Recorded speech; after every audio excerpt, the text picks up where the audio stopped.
সবাইকে আবারও স্বাগত আমাদের চ্যানেলে। আজ আমরা ঘুরে দেখব ইংল্যান্ডের ইতিহাসের এক অন্যতম গুরুত্বপূর্ণ দুর্গ, কর্ফ ক্যাসেল।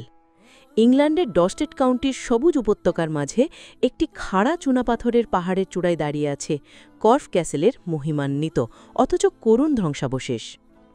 এটি কেবল একটি পর্যটন কেন্দ্র নয়, বরং ইংল্যান্ডের ইতিহাসের এক জীবন্ত দলিল। এর প্রতিটি পাথর অ্যাংলো স্যাক্সন ষড়যন্ত্র, নরম্যান স্থাপত্যের দম্ভ, মধ্যযুগীয় রাজকীয় বিলাসিতা এবং ইংরেজ গৃহযুদ্ধের বিধ্বংসী উন্মাদনার গল্প বলে। কর্ফ ক্যাসেলের ইতিহাস হল ইংল্যান্ডের উত্থান পতনের এক ক্ষুদ্র প্রতিচ্ছবি। কর্ফ ক্যাসেলের লিখিত ইতিহাসের শুরু একটি মর্মান্তিক রাজকীয় হত্যাকাণ্ড দিয়ে। 18ই মার্চ 978 খ্রিস্টাব্দে তরুণ অ্যাংলো স্যাক্সন রাজা এডওয়ার্ড, তিনি তার সৎ মা রানী এলথ্রিথার আমন্ত্রণে এখানে শিকার করতে আসেন। রানী এলথ্রিথা নিজের পুত্র এথেলরেডকে সিংহাসনে বসাতে চেয়েছিলেন। কথিত আছে, এডওয়ার্ড যখন ঘোড়ার পিঠে বসে রানী প্রদত্ত পানীয় গ্রহণ করছিলেন, তখনই রানীর অনুচররা তাকে পেছন থেকে ছুরিকাঘাতে হত্যা করে। এই বিশ্বাসঘাতকতামূলক হত্যাকাণ্ডের পর এডওয়ার্ডের মৃতদেহকে অসম্মানের সাথে টেনে হিচড়ে নিয়ে যাওয়া হয় এবং গোপনে কবর দেওয়া হয়। এই ঘটনাটি কর্ফকে এক অশুভ স্থান হিসাবে চিহ্নিত করে এবং ইংল্যান্ডের রাজনৈতিক ইতিহাসে গভীর প্রভাব ফেলে।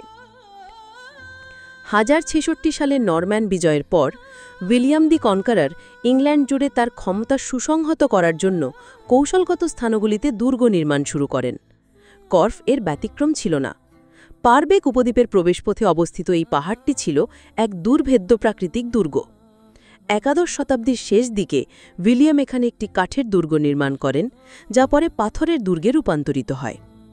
প্রকৃত স্থাপত্যের বিকাশ ঘটে রাজা প্রথম হেনরির সময়। আনুমানিক 1105 খ্রিস্টাব্দে তিনি দুর্গের কেন্দ্রে বিশাল একটি পাথরের টাওয়ার নির্মাণ করেন, যা কিপ বা দ্য কিপ নামে পরিচিত। 20 মিটার উঁচু এবং স্থানীয় পারবেক চুনাপাথর দিয়ে নির্মিত এই কিপটি ছিল নরম্যান সামরিক স্থাপত্যের এক উৎকৃষ্ট নিদর্শন। এর পুরু দেওয়াল এবং উঁচু অবস্থান এটিকে প্রায় দুর্ভেদ্য করে তুলেছিল।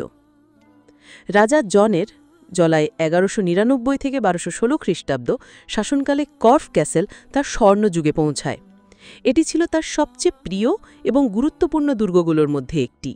তিনি এটিকে কেবল একটি সামরিক ঘাঁটি হিসাবে দেখেননি, বরং একে একটি সুরক্ষিত রাজকীয় কোষাগার এবং বিলাসবহুল বাসস্থান হিসাবে গড়ে তোলেন।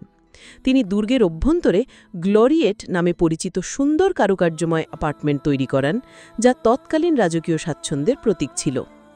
তবে কর্ফ ক্যাসেলের আরেকটি পরিচয় ছিল। এটি ছিল ইংল্যান্ডের সবচেয়ে ভয়ঙ্কর কারাগারগুলোর মধ্যে একটি।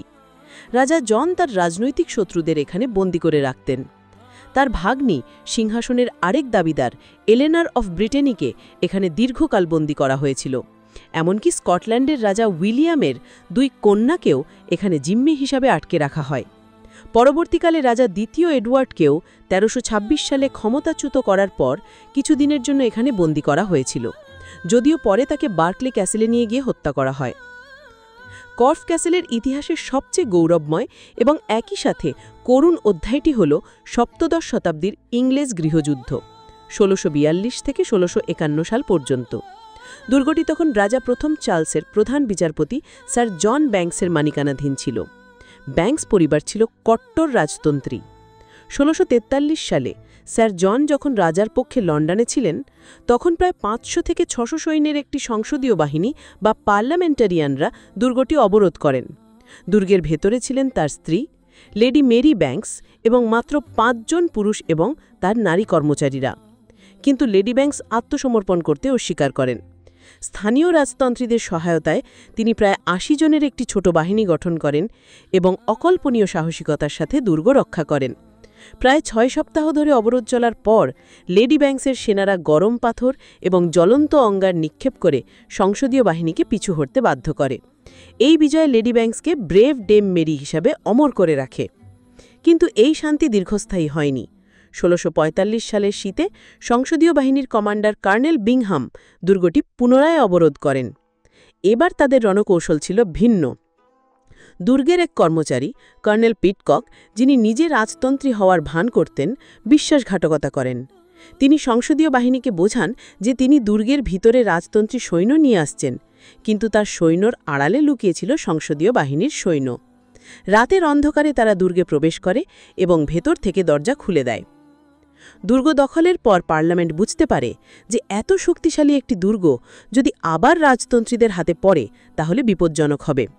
তাই মার্চ ১৬৪৬-এ পার্লামেন্ট থেকে দুর্গটি ধ্বংস করার আদেশ দেওয়া হয়।